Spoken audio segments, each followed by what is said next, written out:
በስመ አብ ወወልድ ወመንፈስ ቅዱስ አሐዱ አምላክ አሜን። ከሁሉ አስቀድሞ ልዑል እግዚአብሔር በልዩ ጥበቃው ጠብቆ በመለኮታዊ መግቦቱ እየመገበ ተጨማሪ እድሜ ሰጥቶ ከዚህ ዕለት ከዚህ ሰዓት ስላደረሰን ክብርና ምስጋና ለእርሱ ይሁን እያልኩ የኢትዮጵያ ኦርቶዶክስ ተዋሕዶ ቤተክርስቲያን ልጆች በሀገራችን በኢትዮጵያና በዓለም ዙሪያ ያላችሁ በሙሉ እንዲሁም ኢትዮጵያውያን ወገኖቼ እንኳን ለብርሃነ ጥምቀቱ ዋዜማ አደረሳችሁ በማለት ብርሃነ ጥምቀቱ የሰላም፣ የፍቅር፣ የደስታ፣ የበረከት በዓል ሆኖ እናከብረው ዘንድ አምላካችን እግዚአብሔር ቅዱስ ፈቃዱ ይሁንልን እላለሁኝ። እነሆ በዓለ ጥምቀቱን እንዴት ማክበር እንዳለብን አጭር መልእክት አስተላልፍላችኋለሁ። ምንም እንኳን ለበዓሉ እንግዳ ባይኖርም የተለመደ ያለ የኖረ ለጥምቀት ያልሆነ እንዲሉ ለጥምቀት ሁሉም ዝግጁ ሆኖ የሚጠብቀውና በፍቅር በናፍቆት ጠብቆም የሚያከብረው በዓል መሆኑ የተረጋገጠ ሲሆን በአንጻሩ ደግሞ በየጊዜው እንዴት ማክበር እንዳለብን ማሳሰብ የእናት ቅድስት ቤተ ክርስቲያን መንፈሳዊ ዓላማዋና ግዴታዋ በመሆኑ በባህር ዳር ሀገረ ስብከት ስም ቅዱስ ጳውሎስ እንዲህ ብሎ የተናገረውን መነሻ በማድረግ እነሆ የሐዋርያው ቅዱስ ጳውሎስ መልእክት ወደ ቆሮንቶስ ሰዎች ምዕራፍ 14 ቁጥር 1 ወኩሎ ስሩዓ ወእቁመ ወውሱነ ግበሩ፣ ሁሉ በአግባብ በስርዓት ይሁን። ማንኛውንም ነገር ስናከብር በስርዓት በአግባብ በፍቅር በሰላም መሆን እንዳለበት ቅዱስ ጳውሎስ ያስተምረናል። ያለ ስርዓት ያለ ሕግ እናከብረዋለን የምንለው ሁሉ ክብሩ ይቀርና መዋረድን ያስከትላል። እግዚአብሔርን ማመስገኑ ይቀርና ውጣውረድ ውዝግብን ይፈጥራል። በአግባቡና በስርዓቱ የምናከብረው ነገር ሁሉ ደግሞ በእግዚአብሔርም ዘንድ እጅግ ደስ የሚያሰኝ ክብርንም የሚያሰጥ በመሆኑ ቅዱስ ጳውሎስ ሁሉ ነገር በስርዓትና በአግባብ ይሁን ብሎናል።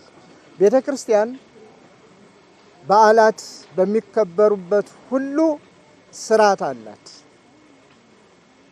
ዛሬ ወደፊታችን በዋዜማው ላይ ሆነን የምንጠብቀውን በዓለ ጥምቀት ስናከብር ስርዓት አለው።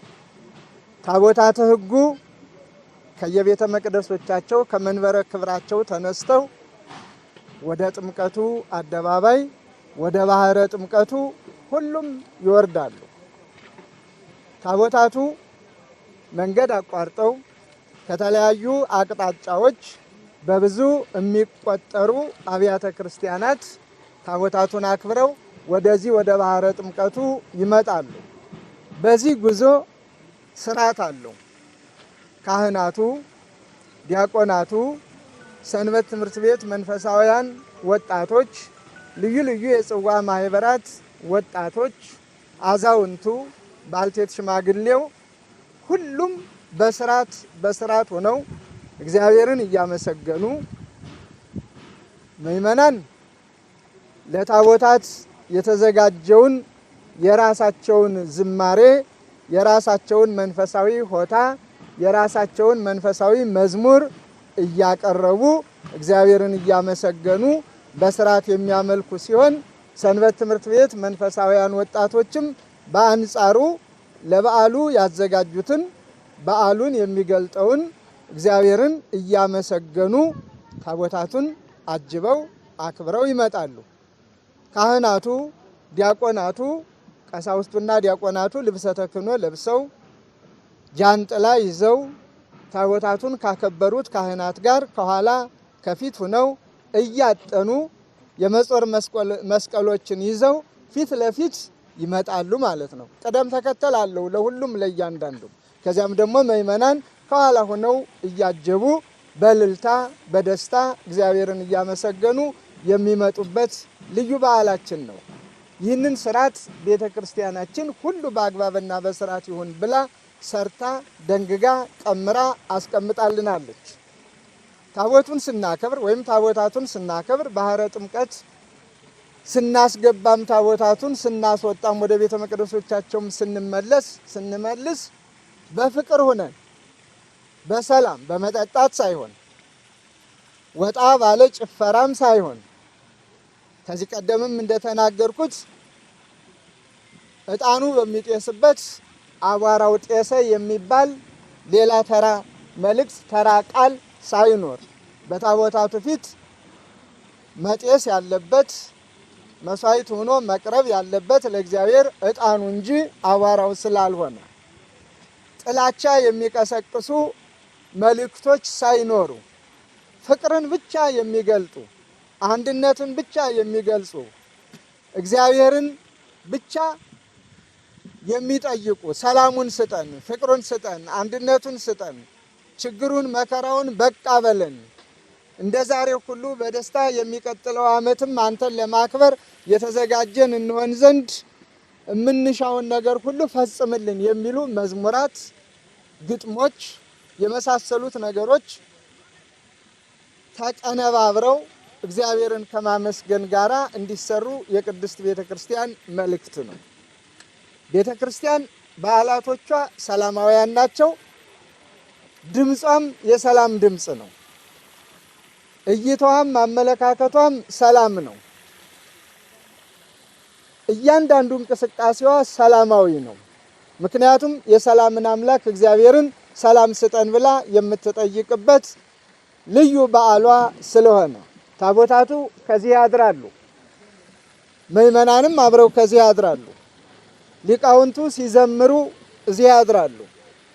ምእመናንም አብረው እልል ሲሉ እዚህ ያድራሉ። ቅዳሴውም በሌሊቱ ከዚህ ሆነው የሚከናወነው።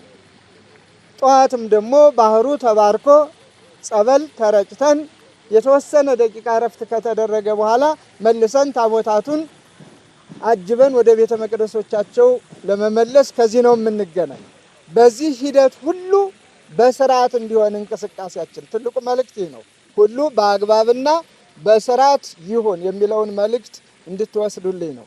ስለዚህ ለእግዚአብሔርም የማይመቹ በበረከት ፋንታ መርገምን የሚያመጡ በፍቅር ፋንታ ጥላቻን የሚያመጡ ሐሳቦች ቦታ እንዳይኖራቸው ሁልጊዜም ቢሆን በፍቅር በናፍቆት በዓለ ጥምቀቱን ለማክበር መቼ ነው ጥምቀት የሚደርስ ብለው ሁሉም በክብር የሚያከብሩት የሚጠብቁት እንዲሆን ቤተ ክርስቲያን አደራ ትላለች። በመንገድ በስርዓት እስከተመላለስን ድረስ የሚወድቅ አይኖርም። የአካል ጉዳት የሚደርስበት አይኖርም። ጥላቻ አይኖርም። እሰጥ አገባ ውዝግብ አይኖርም። ምክንያቱም በአግባቡ በስርዓቱ ሃይማኖታዊ ስርዓቱንና ሕጉን ተከትለን በዓሉን እስካከበርን ድረስ አባቶቻችን ያወረሱንም ይህንንና ይህንን ብቻ ስለሆነ እኔም ተላላኪያችሁ አደራ የምላችሁ እንደተለመደው በዓለ ጥምቀቱን በሰላምና በፍቅር በስርዓትና በሕግ እንድናከብረው በቤተ ክርስቲያን ስም መልእክቴን አስተላልፋለሁ። እንደ ቅድመ ዝግጅት እነሆ ፈቃድ እግዚአብሔር ሆኖ የውሃ በዓል ከውሃ እንዲሉ ጣና ዳር ላይ በዓላችንን እናከብራለን። ለአራተኛ ጊዜ ይመስለኛል ባልሳሳት። በተለይ ዘንድሮ ደግሞ ለየት ያለ ቅድመ ዝግጅት ተደርጓል። ሙሉ በሙሉ ስራችንን አጠናቀናል ባንልም እንኳ ሊያስከብረን በሚችል መልኩ በተወሰነ ደረጃ ሄደናል። ለሚመጣው ሙሉ በሙሉ ይጠናቀቃል ብለን እምነት አለን። ስለዚህ ለየት ያለ በዓላችንን ጥንት አባቶቻችን ባከበሩበት፣ ጥንት አባቶቻችን ለእግዚአብሔር ውዳሴ ዝማሬ ባቀረቡበት፣ ጥንት አባቶቻችን ፍቅርን በመሰረቱበት፣ በዚሁ በዓላችንን ስናከብር በደስታ ነውና የደስታው ተካፋዮች የምስራቹ ተናጋሪዎች ሆነን በዓሉን እንድናከብር አሁንም ደጋግሜ በቤተ ክርስቲያን ስም አሳስባለሁ። ከዚህ በተረፈ ይህንን በዓል ቦታውን ለማሳመር እንደምታዩት ደቀ መዛሙርት እንደ ባህር ዳር ሀገረ ስብከት በብዙ ደቀ መዛሙርት የታጀበ የለም። በብዙ ሙያ በቅኔው፣ በአቋቋሙ፣ በድጓው፣ በዜማው በተለያዩ የሙያ ዘርፎች ያሉ ደቀ መዛሙርት ባህለ ጥምቀቱ የሚከበርበትን ቦታ በማጽዳት፣ በማስተካከል፣ በማስዋብ ከወጣቱ ከሰንበት ትምህርት ቤት ወጣቶች፣ ከጽዋ ማህበራት ወጣቶች እንዲሁም ከበጎ አድራጊ ሌሎች ምእመናን ሁሉ አብረው እስካሁንም ድረስ እያጸዱ ነው የሚገኙት። አሁንም ዙሪያውን ተሰብስበው የምናገኛቸው እነሱ ናቸው የቅኔ ደቀ መዛሙርት ከነመምህራቸው። ስለዚህ በዓላችን የሰላም እንዲሆን ዓላማችን ነውና አደራ ነው የምንለው። ቤተ ክርስቲያን መታወቂያዋን እንዳንረሳው። ቤተ ክርስቲያን ያለ ስርዓት የተመላለሰችበት አንድም ቀን የላትም። ስርዓትን የሚጥሱ ካሉ ቤተ ክርስቲያንን የማይወክሉ ብቻ መሆን አለባቸው። ቤተ ክርስቲያንን የሚወክሉ የቤተ ክርስቲያን ልጆች የቤተ ክርስቲያንን ስርዓት ጠንቅቀው ስለሚያውቁ በስርዓቱና በሕጉ ይመላለሳሉ።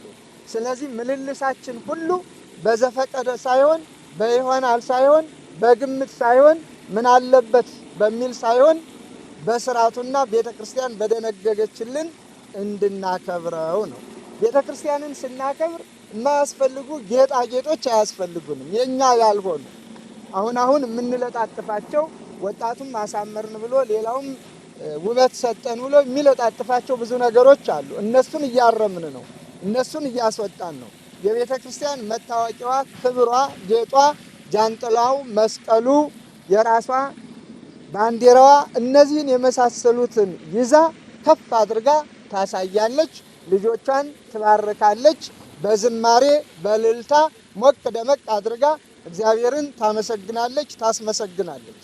በዚህ አይነት መልኩ ሁላችንም የስርዓቱ የሕጉ ተገዢዎቹ ነን እንድናከብር መልእክት አስተላላፊዎቹ ለሁሉም የሚደርስ ዘንድ እንድታስተላልፉልን በቤተ ክርስቲያን ስም እየጠየቅኩኝ በዚህ በዓል የደከሙትን በዚህ በዓል የወጡትን የወረዱትን በቤተ ክርስቲያን ስም እናመሰግናለን። አንደኛ ይህንን የቆምንበትን መሬት በተደጋጋሚ ነው የማመሰግነው። ክቡር አቶ መሰረት ሰርጎ ዓለምና ባለቤታቸው ወይዘሮ ዘውዲቱ በሰጡን መሬት ላይ መንግስት ባጸደቀልን ነው እንዲህ ያማረ ቦታ እየሰራን ያለ። ሁለተኛ ደግሞ መንግስት በሰጠን ይህንንም መንግስት ነው ያጸደቀልን። በዙሪያው ደግሞ እንደዚሁ ገና ብዙ የሚቀረው ውበት አለው፣ ብዙ የሚቀረው ስራ አለው። ጅምሩ ግብሩ ግን እያየነው ነው። ነገ ከነገ ወዲያ ምን እንደሚመስል ያሳያል፣ ያመላክታል። ስለዚህ ባህር ዳር ላይ ባህረ ጥምቀት ምን ይመስላል ሲል ለሌላው ምሳሌ የሚሆን ለብዙዎቹ ምሳሌ ሆኖ የሚታይ በተፈጥሮ አቀማመጡ በልዩ ነገር አይደለም። በተፈጥሮ አቀማመጡ ከጣና ጋራ በመያያዙ ስርዓትን ለመጠበቅ በሚደረገው ጥረት አስተማሪና ምሳሌ ይሆናል ብለን ተስፋ እናደርጋለን። ምክንያቱም የብዙ ሊቃውንት መፍለቂያ ነው፣ የብዙ ሊቃውንት መናኸሪያ ነው። በብዙ የሚቆጠሩ ምእመናን ራሳቸውን ለእግዚአብሔር ያስገዙ የእግዚአብሔርን ለእግዚአብሔር የሚሉ ለእግዚአብሔር እንገዛ የሚሉ ካሏት የኢትዮጵያ ቤተ ክርስቲያን ልጆች አንዱ ክፍል ነውና በዚሁ በዓላችንን እንድናከብር አደራ ነው የምለው። በዓሉን የሰላም የፍቅር ያድርግልን። እንኳን ለብርሃነ ጥምቀቱ ዋዜማ ደረሳችሁ። የጥምቀቱን በዓል አስመልክቶ በዕለቱ ከዋዜማው በመነጋውም በመሳሰሉት በቅደም ተከተል ስለምንማማር የዛሬው ትልቁ መልእክታችን በአግባብና በስርዓት ይሁን፣ እንቅስቃሴያችን ሁሉ በሰላምና በፍቅር ላይ የተመሰረተ ይሁን የሚለውን መልእክት ለማስተላለፍ ነው። እግዚአብሔር ይባርካችሁ፣ እግዚአብሔር ይቀድሳችሁ። በድጋሜ እንኳን አደረሳችሁ።